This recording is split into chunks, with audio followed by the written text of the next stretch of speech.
Hello everybody! Hello guys! Kumusta po? So for today's video guys, medyo ang kalat ng ating bahay for today's video. Kaya pagpasensyahan nyo na guys kasi talagang sobrang kalat. So ang ginawa ko guys is mayroon tayo ditong upuan. Pero hindi yan siya upuan guys. Yan po ay box ng toys ni Mikhael.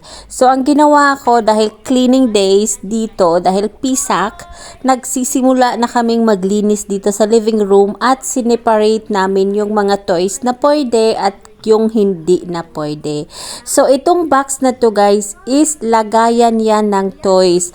At the same time, and here we go guys, nag-uumpisa na kami ni Mikhael na magbalik ng cover nitong box na ito para magmukha na siyang lagayan ng toys. Pero, grabe, sobrang kulit ni Mikhael, nangungulit siya at talagang tinatapunan niya ako ng ball niya. So, ayan na guys. Tapos na yung isang box natin guys. Nalagay na natin yung cover niya. So, ganyan yung hitsura niya guys.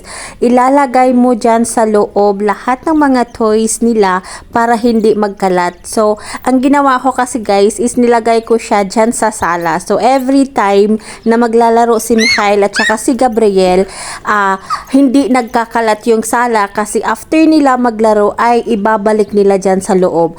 At saka itong box na to guys, pwede mo siyang gawing upuan din dyan sa sala. Pag manonood kayo ng TV, movie, pwede mo siyang gawing upuan. Napaka-useful ng box na ito guys kasi made siya ng steel. So, hindi talaga siya nababali or natutupi.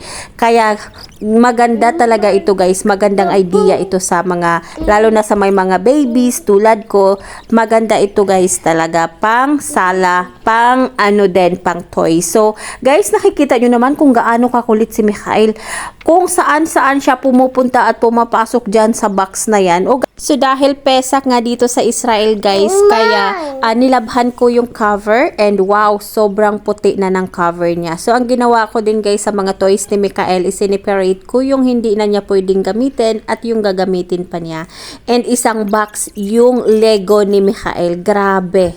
And finally guys, tapos na tayo sa toys niya. Marami akong tinapon na toys ni Mikhael guys. Kasi yung iba basag na, yung iba nung baby pa siya. So, ang ginawa ko ay tinapon ko na siya. And ito na lang yung natirang toys niya guys, yung tatlong box na yan. Grabe, sobrang pagod ko talaga guys. Grabe pagpesak dito sa Israel guys. Lahat ng kasulok-sulukan ng iyong bahay ay lilinisin mo. Ganito kapagod kapag pesak guys. Kaya pagod na pagod ako. May makulit pa na bata sa likod ko. Yes, sweetie. Yeah. So that's for today's video. Bye everybody. Have a good day. God bless everybody.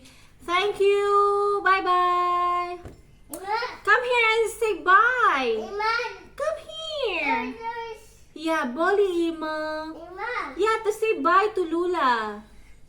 Yeah, come here first. And say bye to Lula and Lolo. Yeah, bye. Chef po, Chef. Hali, Chef. Say hi Lola and Lolo. Hello, Lola. Hi Lola and Lolo. Say hi. Say hi to them. Okay. Say bye everybody.